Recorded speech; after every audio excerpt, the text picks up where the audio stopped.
The answer is already there. People are certain that they're going to be okay. But even Bilam, the wicked, is telling you, oi, who's even going to survive this end of times? At the same time, Bilam gives a deathly advice to Balak. He says, since my strategy of cursing Am Yisrael did not work, let me give you something else. In the Gemara Masechet Sanhedrin, page 106a,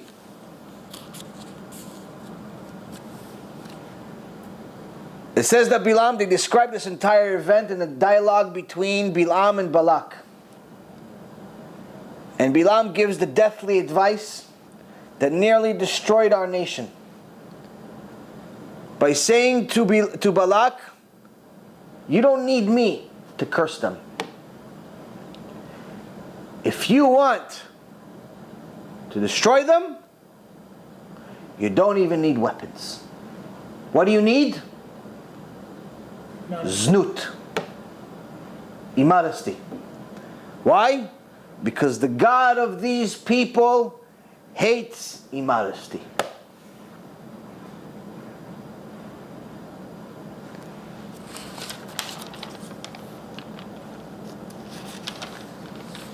Elohim soneh zima.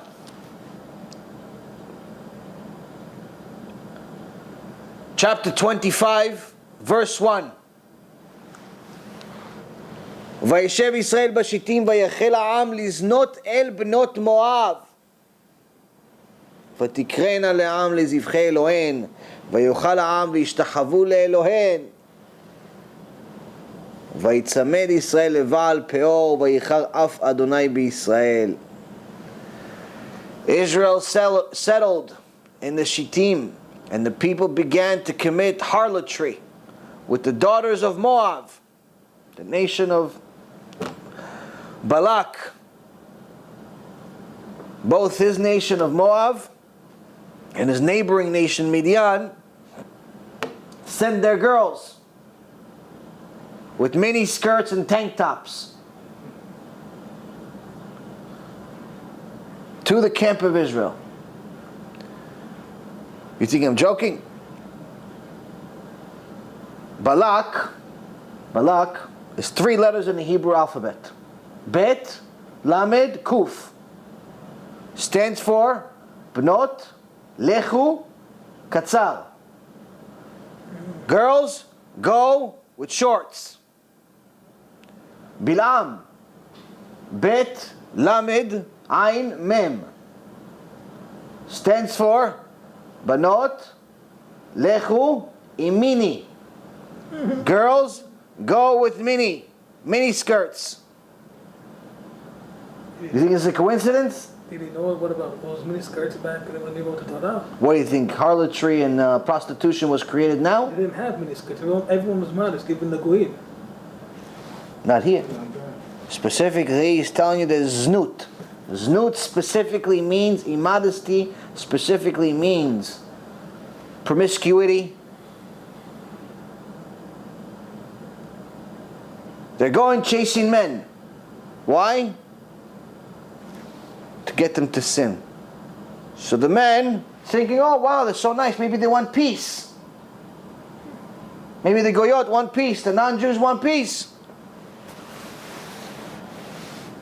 They get them all hot, and Chazal says in the same Gemara Masechet Sanhedrin, they get them all hot, and then they tell them, listen, if you want me, they pull out an idol and they say, bow to this.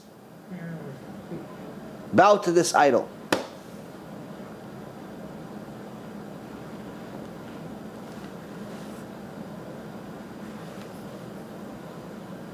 And they bowed. And they bowed. And they bowed. Hashem said to Moses, take all the leaders of the people and hang them before Hashem against the sun.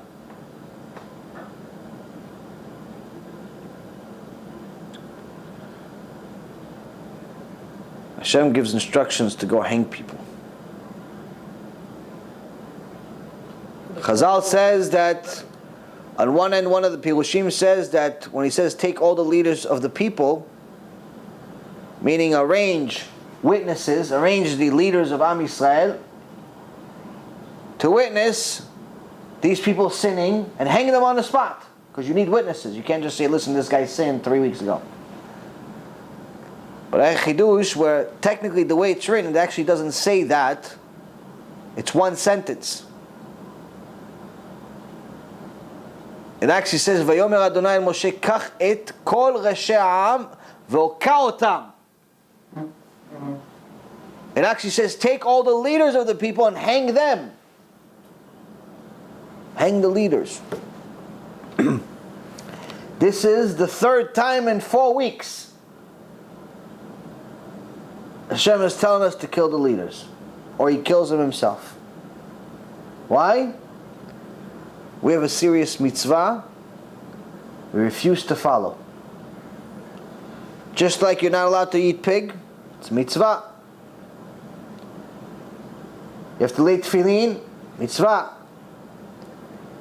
You have to believe in God, mitzvah. Keep Shabbat, mitzvah. Modesty, mitzvah. Ocheach tochiach et amitecha. You must rebuke your people, mitzvah. Leaders are seeing Am Yisrael sinning and saying nothing. Politically correct. Politically correct. We don't want to hurt their feelings. Her mini skirt's very nice. Maybe she's going to change. Maybe she's going to become more modest over time. Maybe she's going to convert.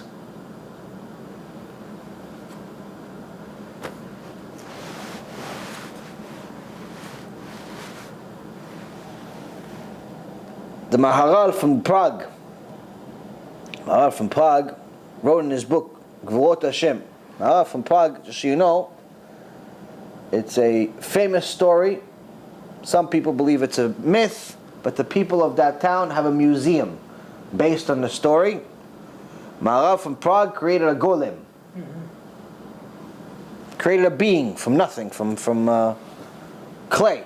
Kabbalistic stuff. Yeah, he used Kabbalah, used his knowledge in order to protect the Jews because the Goyim kept coming in and kidnapping women. Kidnapping the Jewish women.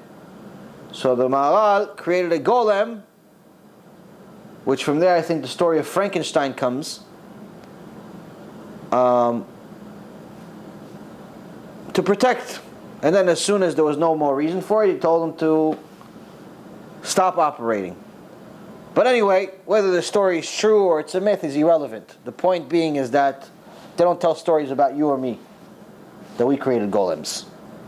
He was a holy, holy person. In his book, Gvurat Hashem, chapter 60, he says the main thing for which a woman is praised and the highest madrega that she can reach, the highest level that she can reach is based on her modesty. A woman without modesty cannot pass a test. The Igeret Agra, Vilna Gaon,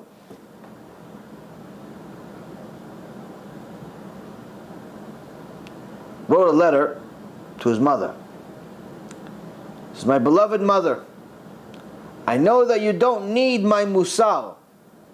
Meaning all the teaching I can teach you, you don't need it. Why? For I know that you are modest. Meaning that all the teaching you can teach a woman, she could go to Shiurei Torah for 25 years. And do Tehilot, and then she reads the whole Tehillim 80 times a day. And she reads this one and that one, and she has Sgulot and candles and all these great things. She's not modest, she can't pass a test. Can't pass a test. They call her wicked. That's noir for the tzaddik. Putza for the Rasha. Gemara, Masechet Sotah, page 2. It says each man gets a wife based on his actions. Rashi explains a tzaddik gets a modest woman, and a wicked man gets a putza, gets an immodest woman. Why isn't it a tzaddik, meaning a righteous person, gets a righteous woman, and a wicked person, wicked man, gets a wicked woman. Why is a tzaddik connected to a modest woman, and a rasha, a wicked person, connected to an immodest woman? Why? What's the connection? Rashi explains, there is, if a woman is modest, she's already has an opportunity and has an ability to be righteous. But if a woman is not modest, it's impossible for her to be righteous. She could do all the Tehillim in the world. She could give tzedakah like Bill Gates. She'll have chesed. But as far as being considered tzadikah, impossible. Impossible. This is Gemara, Masechet Sotah, page 2.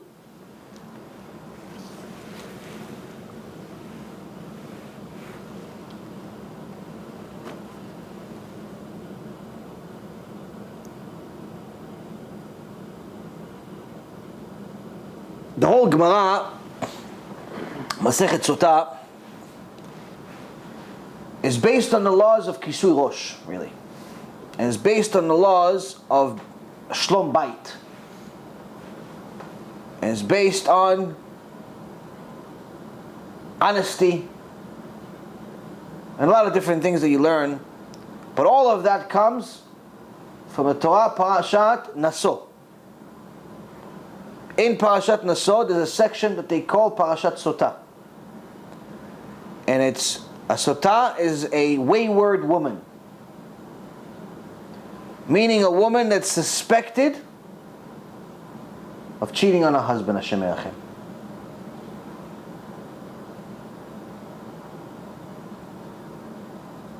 If a husband suspected that his wife cheated on him, in those days, he didn't have to hire a private investigator. If he saw her acting in a You have to hire cheaters. in a way that she's not allowed, saw her close herself in a room with someone she's not allowed to be with another man, that's not him, he would warn her. If she still didn't follow, then she would do it again. He'd bring witnesses and they would see it. And then if she's in a closed room, he could suspect that she cheated on him. And he would take her to the Kohen HaGadol, the most holy man of the entire nation, in the Beit HaMikdash. And the Kohen HaGadol would go through this process of trying to convince her to admit that she cheated on her husband if she cheated. Why? Because if she denies it,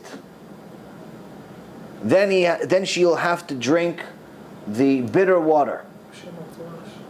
The bitter water has the water that was used to wash and purify the hands and feet of the Kohanim.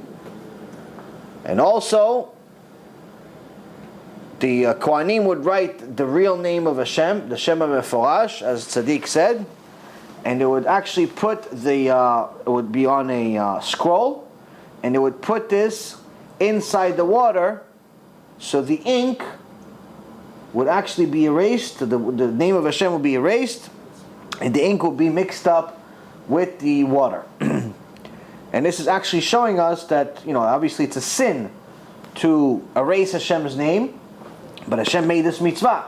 How could it be? Hashem says for Shlom Bait, to make peace in the home, to prove that the wife didn't cheat, you're even allowed to erase my name. So Shlom Bait is very important to Hashem.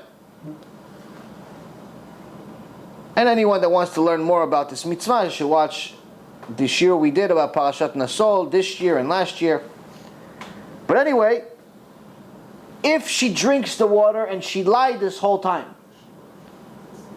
she really did cheat on her husband, and she's lying, she doesn't want to admit it, and she drinks this water, she dies instantly.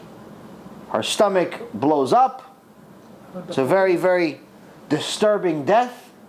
And there's even a story in the Gemara, the two twins, women that were twins, actually tried fooling Hashem.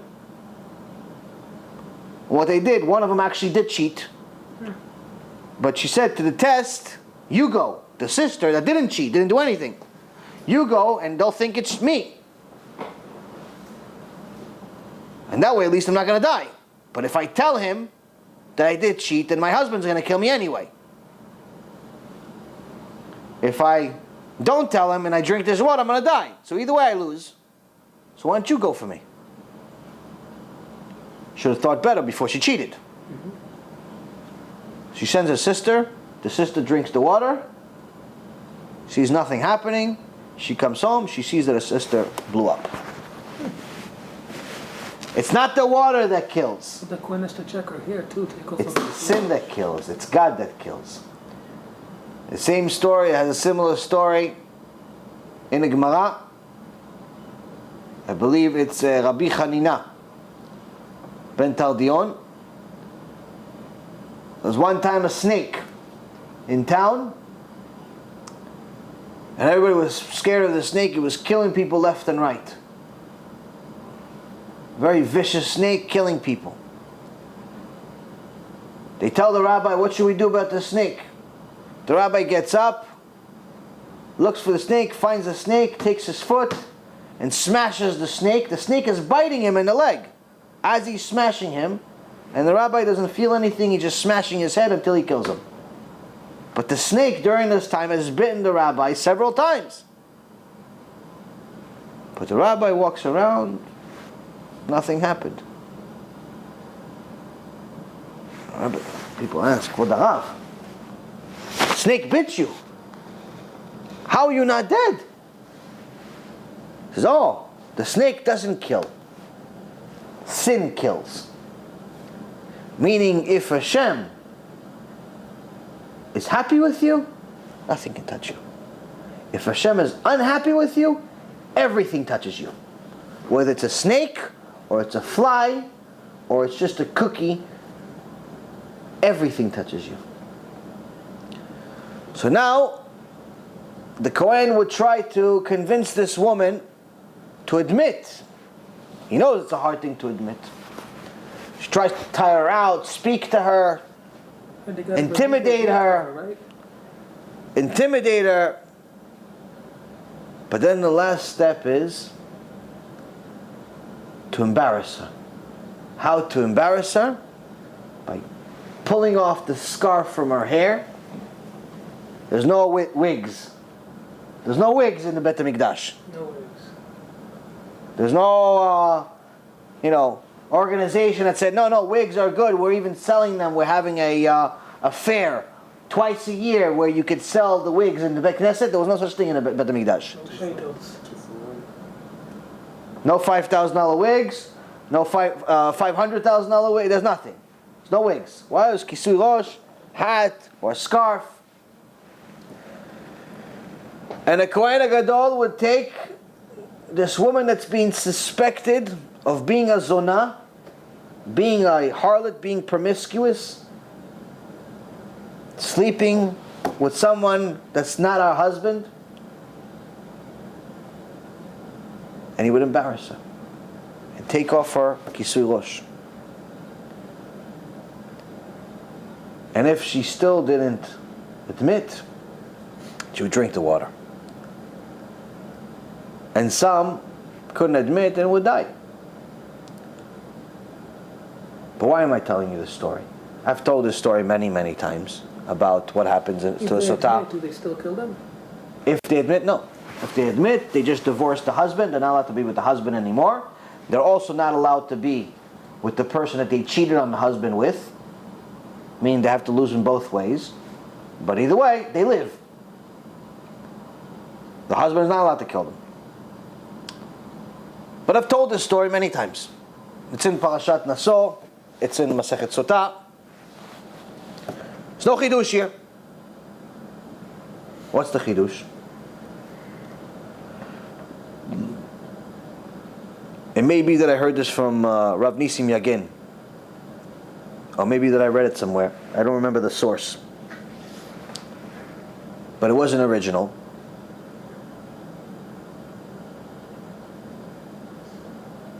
But I thought to myself, this sotah, this woman, this wayward woman, The whole world is looking at her as, until proven innocent, she's guilty. And the ultimate culmination of this act of putting herself in a situation, it's not that she's just an innocent victim and they're picking on her. She put herself in that situation. She did things that were wrong anyway. Maybe she didn't sleep with the guy, but she definitely did things that were wrong by embarrassing her husband, by being with another man in a closed room several times. She deserves what she's getting, even the embarrassment. Maybe she doesn't deserve death because she didn't sleep with the guy, but even if she did what she did, she still deserves the embarrassment. But nonetheless, the Torah has a specific name for her. The Gemara has a specific tractate for her. There's an enormous amount of teachings about Sotah.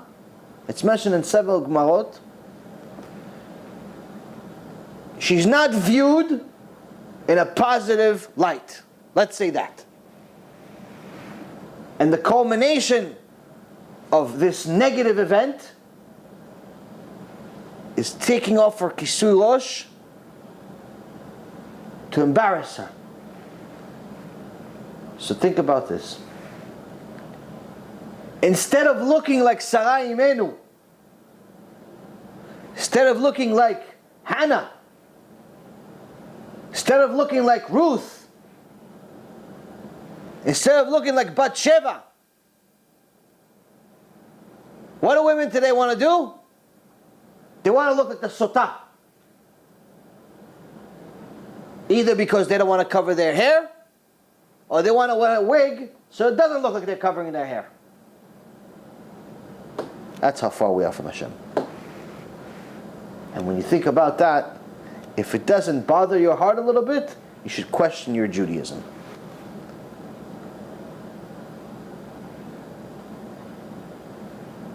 You guys ever heard the story of Sulika? Yeah, with the pins, and she pinned herself. You heard every story. I can't give you any chidushim. When I ask these questions, it's not for you. In Morocco, it's a true story. In Morocco, there were times that there was a lot of anti-Semitism and they would want us to marry them. And the Moroccans were very, very strong with religion. Very strong, close to Hashem, and sacrificed their life for Hashem. And there was a woman named Sulika that the prince wanted to marry her. I says, I can't. I cannot marry you. I'm Jewish and you're not. Under no condition will I let you marry me. After several requests, she refused. The prince got embarrassed, or the king got embarrassed. It says, okay, we're either going to force her to marry me by torture, or we're going to make sure that she's the only one that's embarrassed. We're going to take her by the hair and tie her hair to the tail of the horse and drag her across the town until she says, stop, I want to marry him, or she dies. And the whole city sees that no one goes against the king. And that's what they did. And before they told the horse to keep go, said, do you have any last requests? And she says, yes. I would like to get needles. Pins. I'm asking, pins? Yes, I'd like to get pins. So they gave her a bunch of pins, laughing at this woman. I mean, usually people ask as a last request, they'll ask for a steak, they'll ask for mercy, they'll ask for another chance, they'll ask for all types of things, but pins? This was a first.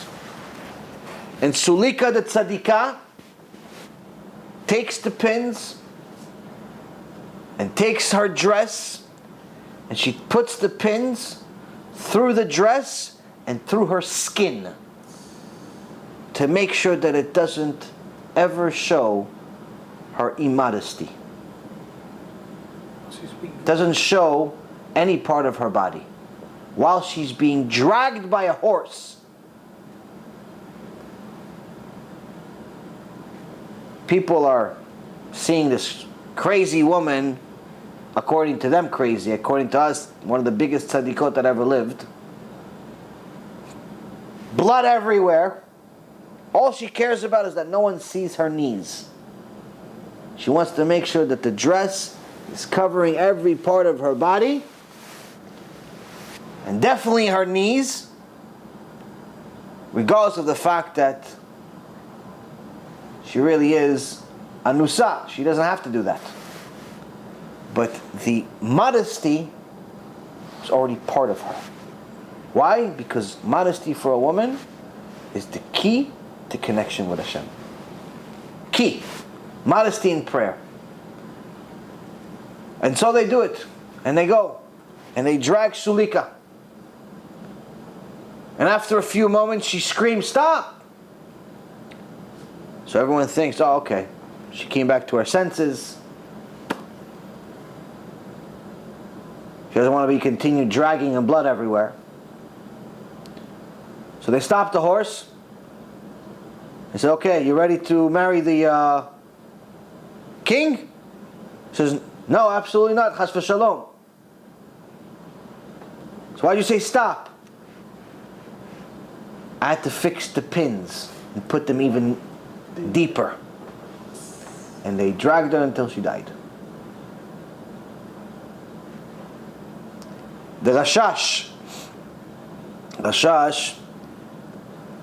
Rabbi Shalom Sharabi, the Yemenite king wanted to marry his daughter, but he respected the Rashash. Rashash said, absolutely not. You can never marry my daughter. We're from two different nations. It can never be. He says, but I'm the king. I can do whatever I want. He says, yes, but it can never be.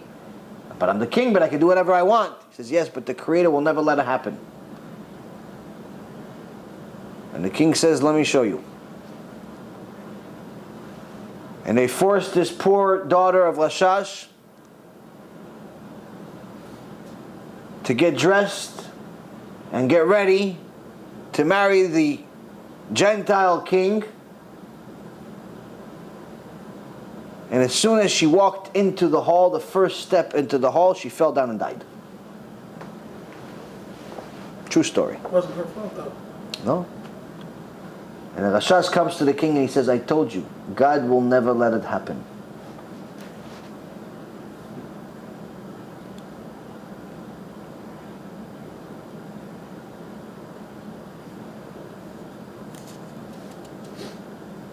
When you talk about modesty in this generation, people think that as long as you wear a skirt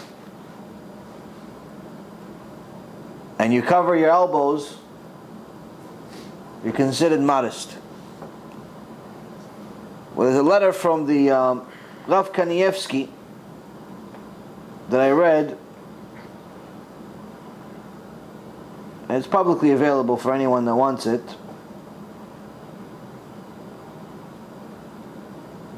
And him alongside all of the Gdolei Ador, not one or two, but the giants of the generation, write a very, very terrifying letter that does not leave doubts for what modesty is. You know, a lot of women come to me and they say, yeah, but each person at his level. Every person at his level. There's levels of modesty. That's complete hogwash. It's complete nonsense. There's no such thing as levels. It's either you're modest or you're not modest. Yes, once you're modest, there's levels of modesty, but there's no such thing as, a short skirt that's modest.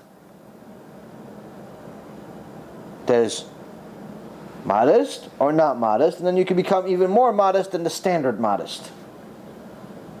But nonetheless, for anyone who doubts what modesty is, the Gaon, Rav Moshe Feinstein wrote it. He says the subject of tzniut for women is from a deoraita, meaning it's a biblical mitzvah. It's from HaShem directly. Lately, the urge for pritzut, for immodesty, has found its way even into the homes of the Shomrei Torah, even into the religious people's homes, luring them into wearing short garments. Rachmana litzlan. He says, Hashem help us. People are wearing short skirts where the skirt is not covering the knee, or it's barely covering the knee, or as soon as they sit down, it's no longer covering the knee.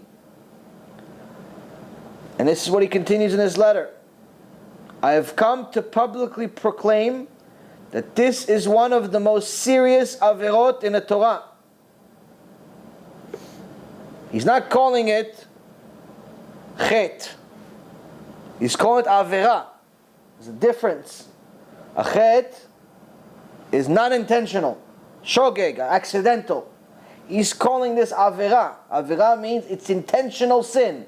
Everyone knows, whether you're Jew or Gentile, everyone knows what's modest and what's not modest.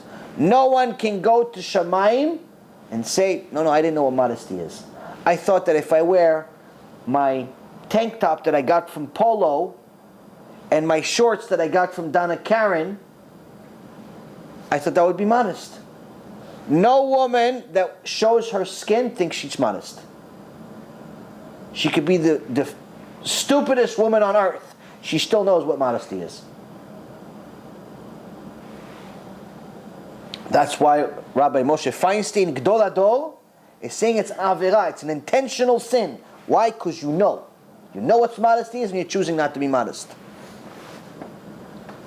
He continues, those who transgress it, meaning that are immodest, will be severely punished, while those who do not give into the urge will be richly rewarded both in this world and the next.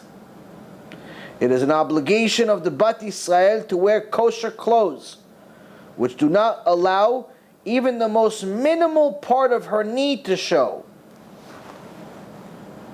As I've said this in lectures many, many times, this is not my rules, this is halacha. He's saying not even to show a small part of your knee, not even the shape of your knee is allowed to show, even after you sit down. Whether at the time of walking or when she sits down. So you see, I'm not making this up. This is in his letter.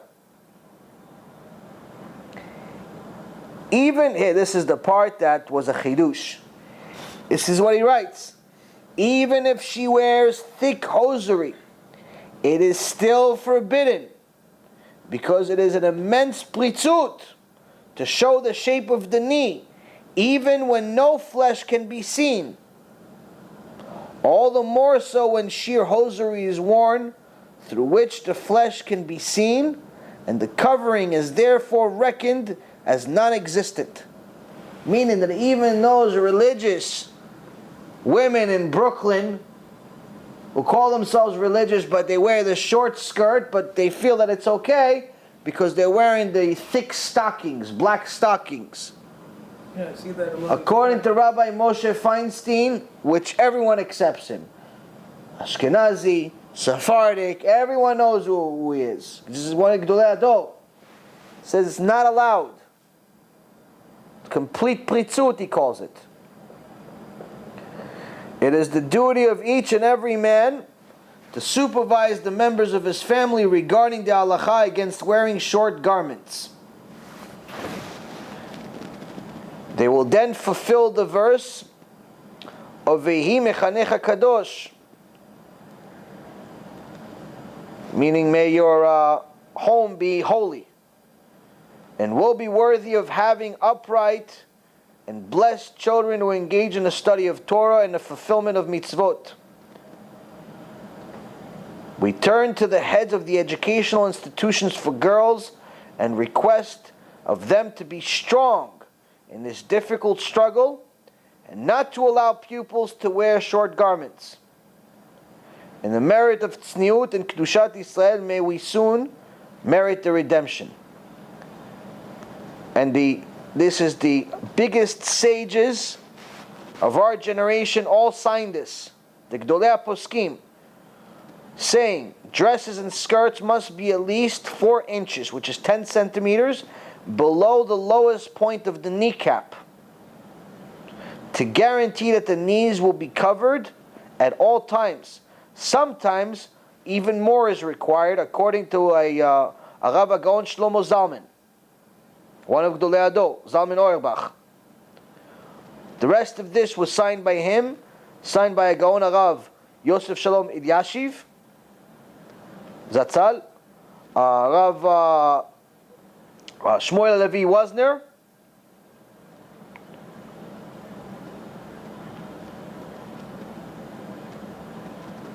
and obviously Rav Folk in his book, and Rav Moshe Feinstein. All of the Gdolei Ador agreed at what modesty is. So how could there be that some rabbis out there are not saying anything about this? They see women coming to shul with their immodesty, with their mini skirts, like they're going to a club.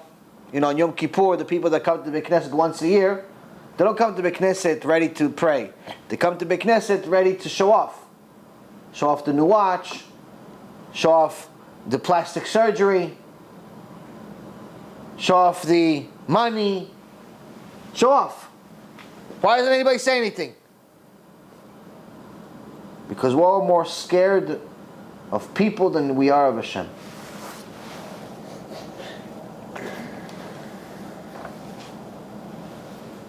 In the book Ahavat HaChaim was a very scary story. This book, right behind me. Ahavat HaChaim. Ahavat Chaim. Sorry. Ahavat Chaim. Ahavat Chaim. It's a very, very scary but true story. There was one time a few merchants traveling from city to city, and on their way home they passed by the woods, and all of a sudden from the woods they hear screaming, and they go through the woods and they see a house, and they hear a screaming of two women, an older woman and a little kid, coming out of this house. By the way, this story may give you nightmares, so if you're scared, this is the part you might want to put mute.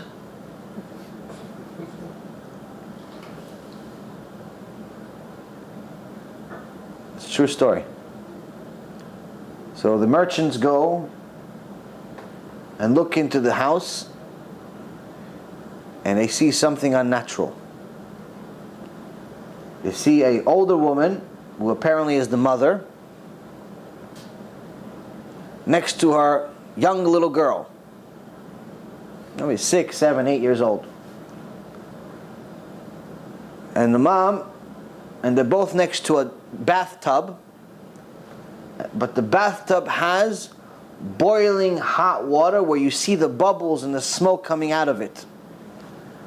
And the mom digs her hand into the water and takes out clothes, burning her hands, making blood come out of her hands, that's how hot it is. And takes out the clothes and puts it on the daughter, burning the daughter's skin. And both of them are screaming at the same time, and she continues doing this over and over again. There's like a never-ending supply of clothes in this bathtub, and she keeps doing it. And the people got so damaged by it mentally, they ran away.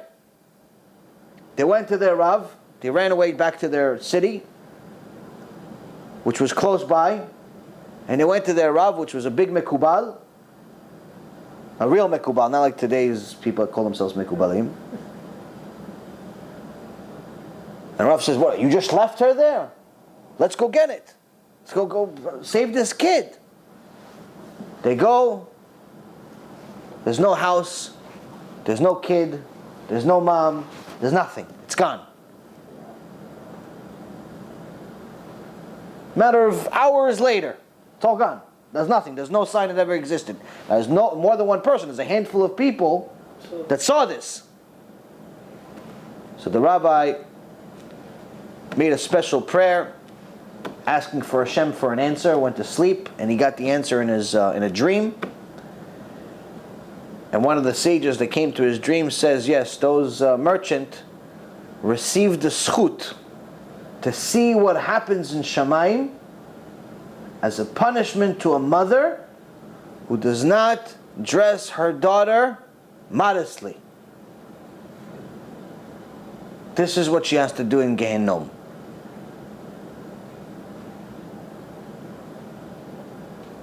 Shem Erachem.